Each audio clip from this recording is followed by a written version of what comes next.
I don't wanna miss you.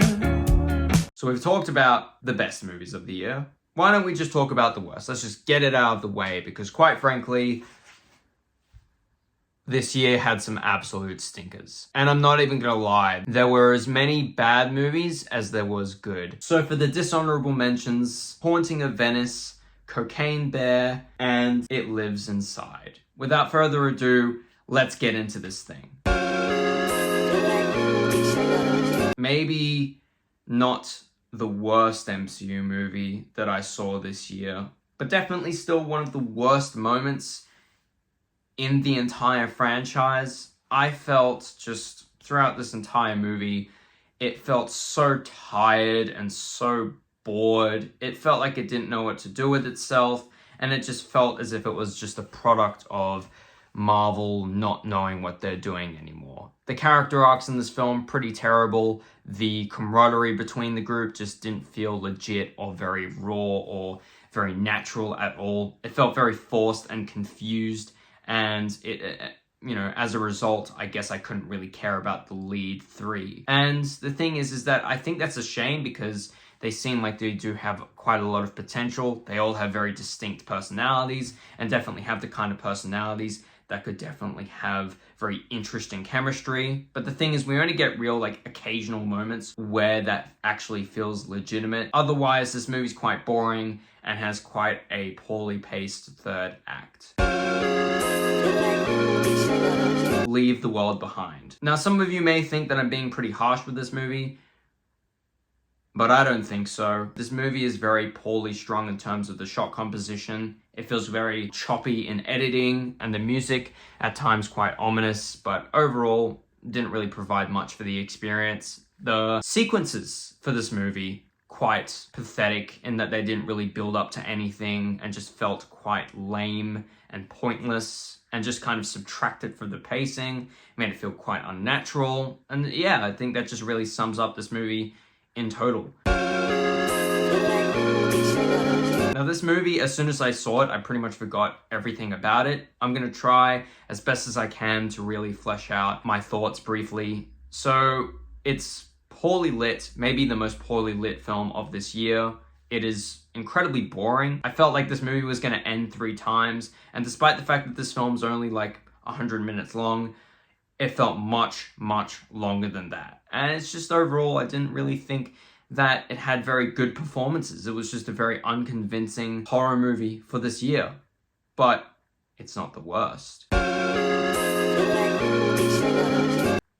Why? Why did this movie have to be so bad? It could have just been a very fun, entertaining fan service movie, but this movie wasn't even scary. It felt particularly dry in terms of violence. There was none. There's one scene where someone gets bitten in half, but overall most of the violence is implied, and I guess that's not even my main issue. It's just a very poorly written film, particularly in terms of Josh Hutcherson's character, who pretty much spends the majority of this movie asleep. Need I say more? 65. Probably in terms of if we're talking wasted potential, this movie definitely has to be the strongest in that regard on this list. I feel like this could have easily just been a very fun, entertaining popcorn thriller about 2 people trying to escape the dinosaur-ridden Earth. And it could have been actually very interesting. I'm definitely not saying that it couldn't have been. It's just that the majority of this movie is very boring. The characters are very boring. There's the action is quite limited. And I think that at times this movie tries to veer off into a weird artsy path and does a really poor job at that. I think just as the only thing I can really say more about this movie is I think me and my family wanted our money back by the time it finished. It was just not a very good experience. It was just a very boring thriller that I definitely don't really feel like revisiting. Old Dads. I didn't expect it to be a masterpiece, but I at least expected it to be funny, and I think this movie does partly succeed in that, but for the most part, it's not really that funny. nor is it very unique in the story it's trying to tell. I'm not saying this had to be revolutionary or anything. I'm just saying that maybe this movie could have done better with a story that wasn't so obvious. And also maybe this movie could have actually used some good direction, because for the most part, all the shots in this movie is just like, get a wide, get a close-up, or just pick your average shot. It's as if the shots in this movie only exist so that the actors can be in them and they can be shot. It's like there's absolutely nothing about this film that visually like stands out. It's just not a very interesting movie. It's very bland and it has pretty much absolutely nothing going for it except Bill Burr, who in this movie is just very like unlikable, as well as the other characters around him. Very unlikable, very douchey, and just have this very one-dimensional flair to them. There's just absolutely nothing about them that I find very interesting or compelling, so I didn't really feel like this movie was really that worth it in the long run. It's a pretty standard sports movie, and even at that, it manages to be grating. Woody Harrelson is given practically nothing to do, and it's just overall a waste of time. It also manages to be quite condescending and very disrespectful during its runtime. It's just a very, very dry and tasteless movie with a narrative that feels particularly generic and average for a sports movie. It feels like it was written by ChatGPT, and maybe it was.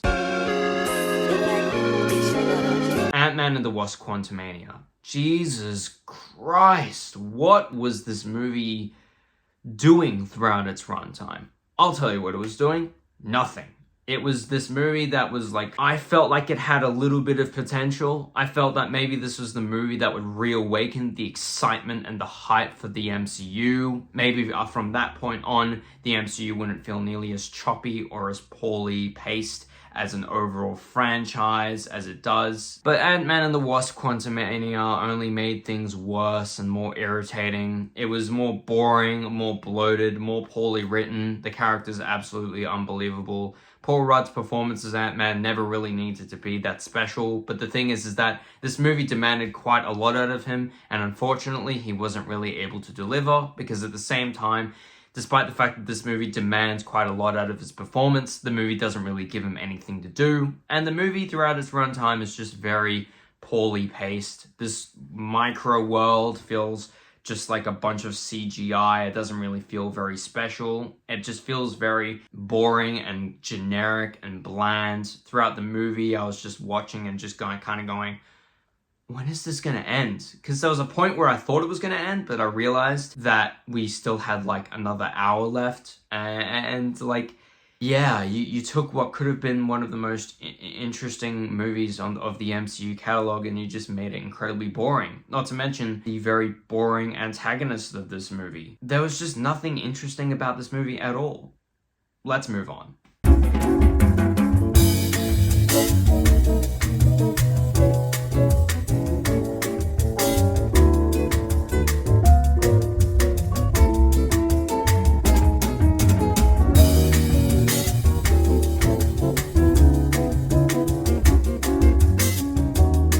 Number one, the worst movie of the year is undoubtedly, without a shred of doubt, The Exorcist Believer. Was maybe one of the most painful experiences I've had in a theater. It was so painful, boring, and not only that, it was so poorly edited. The editing of this film was absolutely terrible. Since this film had absolutely no scary scenes, the film tried to compensate with very jumpy and very disorienting editing. This movie is just, it has no story, or maybe it does, and the story has been so overshadowed by the incredibly poor editing of this movie. I don't know what David Gordon Green was thinking with this movie. He paced it so poorly, and the writing itself is poor. What's the point of having two people possessed when only one of them is the real focus of the movie? It just adds more problems to the overall movie because it's just so unnecessary. And there's just certain decisions that this movie made that were just so unnecessary, and just like they didn't have to do that because the movie would have been a lot better without these certain decisions. If this movie wants to stay true to the original soap bag, then maybe dye it down with all the disgusting colors. The cinematography for this film is very grimy and gross, as if we're watching a Saw movie. It's just very gross and disgusting to look at. There's nothing about it that's visually appealing, like how the first Exorcist was very minimal in terms of its cinematography. There's just some absolutely gorgeous shots in the film, and it feels as if the original film is quite focused on building this very ominous presence. An ominous presence which is not only not felt throughout this film, but is just absolutely insulted. We have 2 cameos from the legendary iconic actors from the original film, and it's not very exciting. They do absolutely nothing with Helen Burstyn's character. In fact, they only just make her more useless. Even though in the first film she was quite great, this film is just, it insults her character in the worst way possible. So yeah, okay, that was the year-end list. I hope you guys enjoyed, and I'll see you guys in the next one. Your voice has a way of changing everything. Phone calls to documentary screenings, produced to friends without a choice. But you can read subtitles like a pro, narrate my life just like a foreign movie. Nothing else could be so groovy.